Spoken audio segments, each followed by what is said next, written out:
Bonjour Lucas. Un plaisir de vous revoir. De qui vous nous parlerez aujourd'hui? Aujourd'hui, j'aurai le privilège de vous présenter un médecin, politicien et écrivain haïtien. Je vous parlerai de Jacques-Stéphane Alexis. Très bien, cela s'annonce intéressant. Dis-nous plus.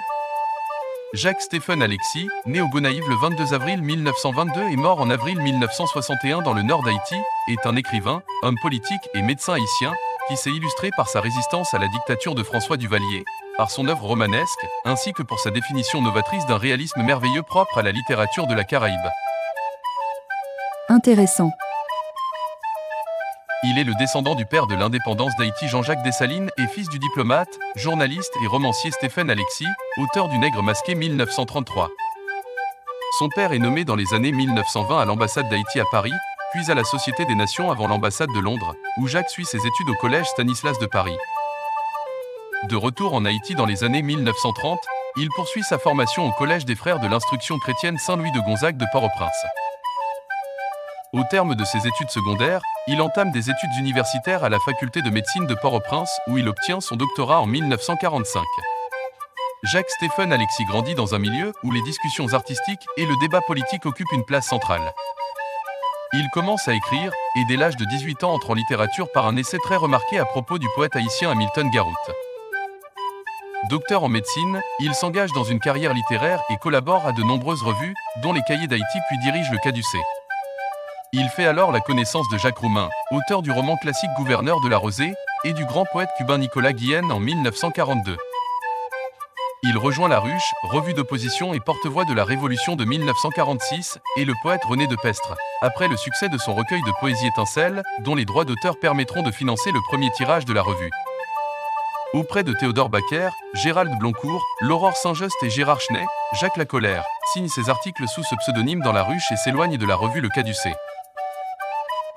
De retour de son exil à New York, André Breton débarque à Port-au-Prince en décembre 1945, en compagnie du peintre cubain Wilfredo Lam à l'invitation de l'attaché culturel de l'ambassade de France Pierre Mabille, pour y donner une série de conférences. Ces conférences étaient de véritables tribunes contestataires au retentissement majeur, ces prises de parole ont pour effet d'attiser la colère latente et bouillonnante de la population à l'encontre de leur dictateur. Dès janvier 1946, éclate une révolution d'abord étudiante, qui ne s'éteindra qu'en août, après des mois d'anarchie. La revue La Ruche contribue ainsi, avec quelques leaders des « Cinq Glorieuses » comme René de Pestre, Jacques-Stéphane Alexis, Gérard Lafontan et Gérald Bloncourt, à la chute du président Élie Lescaut, avant d'être censuré par la junte qui s'empare du pouvoir. Le journal Le Matin hébergera et imprimera La Ruche, dont les membres du comité de rédaction sont emprisonnés en mars 1946 au pénitencier national. Sur l'insistance de son père qui craint pour sa vie menacée, Jacques Alexis parvient à s'embarquer pour la France afin de poursuivre sa spécialisation en médecine et échapper ainsi à la vague d'arrestations qui frappe alors l'opposition haïtienne. À Paris, il se forme en neurologie auprès du professeur Théophile Alajoanine à la Salpêtrière, puis exerce comme assistant étranger à l'hôpital Necker. Il épousa Françoise Monte en 1949. Sa fille Florence verra le jour en mars 1951. C'est là qu'il commença la rédaction de son premier et plus célèbre roman, Compère Général Soleil. De retour en Haïti quelques années plus tard, il épousera André Roumet en seconde noces, natif de Jérémie et nièce du grand poète Émile Roumet. Leur fils Jean-Jacques naîtra en octobre 1959 et ne connaîtra jamais son père. André est à son tour emprisonné après la disparition de son mari en 1961. Elle sera torturée par les sbires du dictateur François Duvalier dont Luc Désir, parmi les plus sanguinaires de ses miliciens. Sur le plan politique, il noue un dialogue nourri et original avec différents partis et figures, en France, en Chine, en Europe de l'Est et en URSS, par ses liens avec le Comité national des écrivains auquel il adhère en 1957, et ses amis du PCF. Sur le plan littéraire, il se lie avec Louis Aragon, qui annoncera sa disparition dans les lettres françaises en 1962.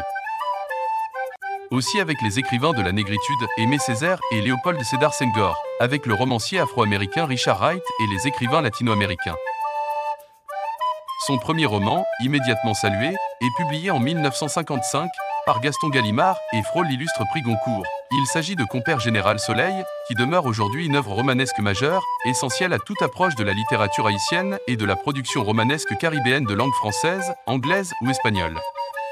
En 1956, il participe au premier congrès des écrivains et artistes noirs réunis à l'amphithéâtre Descartes de la Sorbonne à l'initiative d'Alioune Diop et de Présence africaine. Il y développe, au nom des artistes et intellectuels haïtiens, une contribution intitulée du réalisme merveilleux des Haïtiens qui fait date.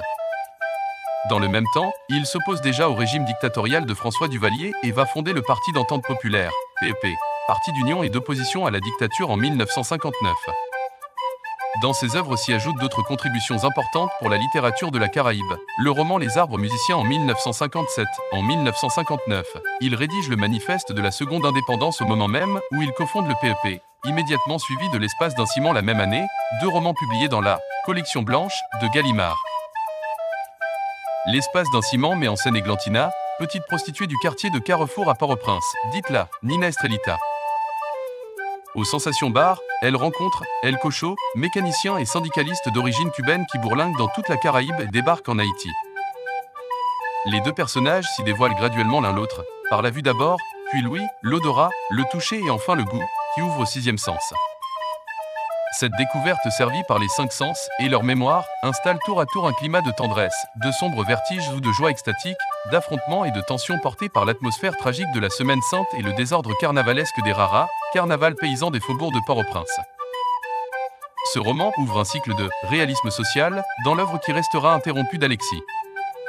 Dans son ultime ouvrage, paru en 1960, un recueil de contes intitulé Romancero aux étoiles, Alexis réinvestit les 2 figures tutélaires de la tradition orale haïtienne héritée d'Afrique de l'Ouest, Bouki et Malice, puis revisite dans le dit de la fleur d'or la tradition précolombienne incarnée par la légendaire reine Anacaona, cacique et poétesse amérindienne qui résista jusqu'à la mort à la conquête espagnole, et forge plusieurs fables modernes qui enrichissent l'univers du merveilleux des Haïtiens, porté par la voix colérique et bienveillante du vieux vent Caraïbe. Alexis est enfin l'auteur de L'Étoile absente, une suite posthume à L'espace d'un ciment qui sera finalement publiée par l'édition Zulma en 2017. En décembre 1960, il est convié à Moscou à la rencontre des représentants des partis communistes de 81 pays, afin de recueillir un soutien international et matériel à la résistance démunie au régime de Papadoc, et co-signe la déclaration des 81, au nom des communistes et patriotes haïtiens. La même année, il est reçu à Pékin par Mao Tse-tung, qui saluera une intelligence puissante et une tête politique. Débarqué clandestinement en avril 1961, sur la côte nord-ouest d'Haïti, près du môle Saint-Nicolas où Christophe Colomb avait lui-même touché terre américaine en décembre 1492. Il est trahi, attendu par quelques miliciens du côté de la plage de Bombardopoli, au lieu-dit Chansolme. Et son débarquement suit de quelques jours celui de 1400 mercenaires ordonnés par Dwight Eisenhower à la baie des Cochons, au sud-est de la Havane, à Cuba, qui précipitera le régime cubain dans la sphère du bloc soviétique. Au cœur d'une âpre phase d'affrontement armé Est-Ouest et dans une zone de haute turbulence de la guerre froide, aussitôt capturé, il dévoile sa véritable identité, puis est vraisemblablement dévalisé, sommairement exécuté et enseveli sur le champ avec ses compagnons Charles-Adrien Georges, Guy Belliard, Hubert Dupuy-Nouillet et Max Monro. Plus qu'un brillant neurologue, un intellectuel articulé et un romancier accompli, Jacques-Stéphane Alexis fut avant tout un humaniste fervent, un résistant et militant fortement engagé dans le débat social, esthétique, politique et anticolonial de son époque. Il demeure un écrivain majeur de la littérature caribéenne et haïtienne, et ses 4 chefs-d'œuvre sont enseignés et étudiés à l'université en France, en Afrique francophone, aux États-Unis et en Amérique du Sud. Son œuvre, traduite dans une vingtaine de langues, centrale dans la littérature caribéenne du XXe siècle, est, depuis les années 1980, régulièrement rééditée par l'édition Gallimard dans la collection de poche L'Imaginaire. Ah oui, c'est époustouflant. Et permets-moi de lire ces quelques extraits du témoignage de Dany Laferrière sur Jacques-Stéphane Alexis. Mon rapport avec Alexis est assez étrange. S'il m'intéresse autant, c'est d'abord parce qu'il a écrit et fait des choses que je lui envie encore. Prenons l'attaque de son premier roman, La nuit respirait fortement. Je donnerais cher pour l'avoir écrit. Ce qu'il dit du fleuve Artibonite, l'Artibonite, ce grand gaillard aux bras puissants et fils des montagnes, montre qu'Alexis est un homme au cœur vaste. Il est époustouflant quand il oublie l'idéologie pour simplement tenter de rendre l'émotion qu'il ressent.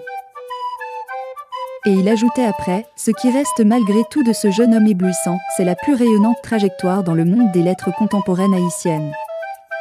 Merci Lucas, pour ces mots sur Jacques-Stéphane Alexis, à plus.